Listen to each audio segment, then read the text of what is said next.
أحمد فؤاد بغدودي، الاسم الأكثر انتشارا على المصارع المصري الهارب اللي هرب من البعثة بتاعت الاتحاد المصري للمصارعة وهرب راح فرنسا. إيه يا عم؟ ليه تهرب؟ ليه يا عم؟ تهرب ليه؟ هقول لك أنا يا عم الحاج، أنت المفروض ما كنتش هربت. لا، اقعد هنا جنب إخواتك حبايبك.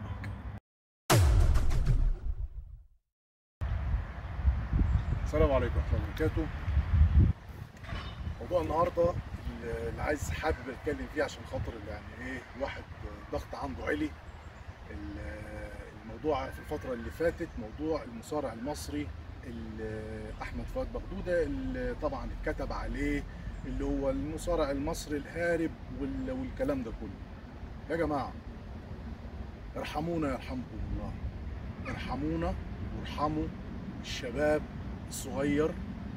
واحد عنده 22 سنة، واحد عنده 22 سنة قدم لبلده في الفترة اللي هو من 12 سنة بيتمرن فيها، على كلام والده يعني لما قال له هو ليه 10 سنين يعني أو 12 سنة، يعني أنت بتتكلم إن هو عنده 12 سنة وهو بيلعب مصارعة، وفي الفترة دي قدم ميداليات ومراكز لبلده. وبعد كده ايه المقابل اللي خده؟ ايه المقابل اللي خده؟ خلي بالكم انا ما بتكلمش بس على مجرد في الرياضة، انا بتكلم اللي عندنا شباب زي الألماظ، شباب والله لو اتصرف عليه من البلد، وما تقوليش هجيب منين وما تقوليش ظروفنا والكلام ده كله، لا، شاب زي كده لما يمثل مصر مستقبليا، شاب زي كده لما يرفع علم بلده في اي بطولة دولية، فاهمني؟ ده انجاز لمصر، ده ثروة لمصر. لكن احنا بندفن المواهب دي، احنا بندفن المواهب دي. وعايز افكركم بحاجة، بعد كام سنة لو ربنا وفقه ان شاء الله في المكان اللي هو فيه دلوقتي واتصرف عليه صح وجاب ميداليات صح طبعا للبلد اللي هي هتصرف عليه، برضه هنفتخر بيه، هنفتخر بيه وهنقول ده المصارع اللي من اصل مصري. ما ينفعش، ما ينفعش الحاجه تبقى في ايدينا وبعد ما نسيبها نحاول ان احنا نوسخها ونقول اصل هارب واصل مش عارف ايه ومش راضي يرضى بقليله ومش راضي وفي غيره عايشين وساكتين والكلام ده. يا جماعه الرياضه واي واحد بيلعب رياضه فاهم الكلام ده، اللي بيحضر لبطولات مهما كانت البطوله دي، كمال اجسام، بطوله مصارعه، حتى لو بطوله يد، بطوله كره قدم، اي معسكرات من المعسكرات ديت، لازما بيتصرف عليها. لو ما اتصرفش عليها من تبع الاتحاد المصري او الاتحاد بتاع اللعبه ديت، اللاعب هو اللي بيصرف عليها من جيبه، اللاعب هو اللي بيصرف عليها من جيبه. فما ينفعش، ما ينفعش. اي واحد، ولو بصينا للنماذج اللي عندنا المشرفه اللي رفعت راسنا بره وبتلعب لانديه تاني وتحت اعلام بلاد تانيه، احنا فخورين بيها.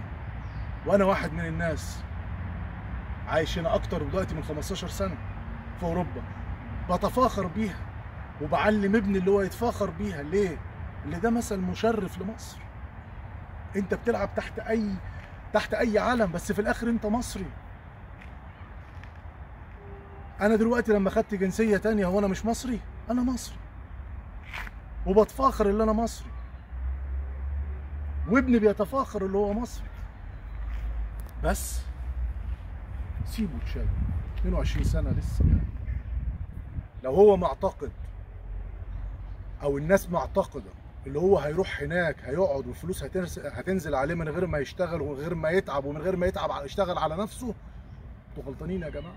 الحياه مش زي ما انتم متصورين في اوروبا. ده هيروح اي مكان في اوروبا هيتبهدل، حرفيا هيتبهدل وهيشتغل على نفسه.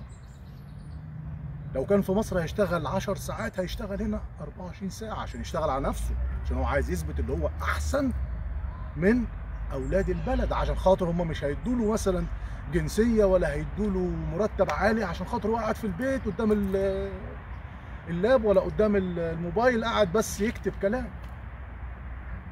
فمعلش الواحد دمه محروق شويه، بس النظره اللي لازم تتعامل في مصر مش مجرد العاب. قيس على احمد فؤاد جميع النماذج في التكنولوجيا وفي العلم وفي الرياضه، في كل حاجه. عندنا نوابغ، اهتموا بيها وخلي مثال احمد فؤاد اللي هو مثال اللي احنا حاول نتفادى اي واحد تاني يطلع. اصرف عليه طالما هو كويس، انا ما بقولكش ان انت ما تصرفش على حد مش كويس، لا اصرف عليه، اهتم بيه، هيفضل معاك، عمره ما هيفكر يمشي.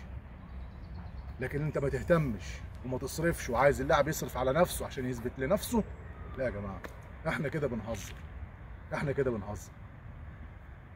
يا احمد يا فؤاد، ربنا معاك، وحاول اللي انت تثبت لنفسك اولا، وتثبت للناس واهلك في مصر اللي انت قد المسؤوليه، واللي انت لما سافرت رفعت راس بلدك عالي.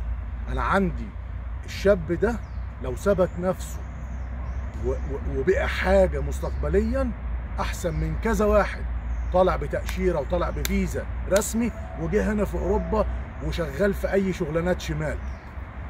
مين الاحسن لبلدنا؟ الاحسن في بلدنا واحد رفع اسم بلده في حاجه مشرفه، ولا واحد هنا شغال متسكع، ولا شغال تبع حرامي، ولا تبع مافيا، ولا تبع الكلام ده. في نماذج كتيره من نماذج العرب الواحد بيأسف ليها، وكل بلد فيها كويس فيها الوحش طبعا. ليه؟ خلاص ربنا يسهل له وربنا يوفقه، واثبت لنفسك واثبت وارفع راس بلدك. حتى لو خدت اي جنسيه بلد تاني انت برضو عمرك مش هتبقى غير مصري. ربنا معاك يا جماعه، ارحموه. ده شاب صغير عنده 22 سنه، تفكيره جابه كده. نصيحتي دي مش ليه هو بس، لكل الشباب اللي في سنه. عندك حاجه متفوق فيها، توكل على الله. قدرت اللي انت تسافر سافر. طبعا انا ما بحبس اللي هي السفر الغير شرعي، اللي هو يرمي نفسه في التهلكه تبع مركب، ولا تبع مش عارف ايه، ولا الكلام ده كله. بس لو قدرت اللي انت تسافر بطريقه امنه وتقدر تثبت لنفسك اللي انت كويس، وتثبت ومستقبليا بلدك تتفخر بيك، اعملها. مصر مش كلمه بس، مصر بتبقى جوانا. الكلام ده مش هزار، ممكن الكلام ده كل الناس اللي في الغربه فاهمينه. ممكن لو انت قاعد في بلدك مش هتفهم. اي بلد بقى، مصر، تونس، مغرب، كويت، اي بلاد من البلاد العربيه ممكن ما تفهموش.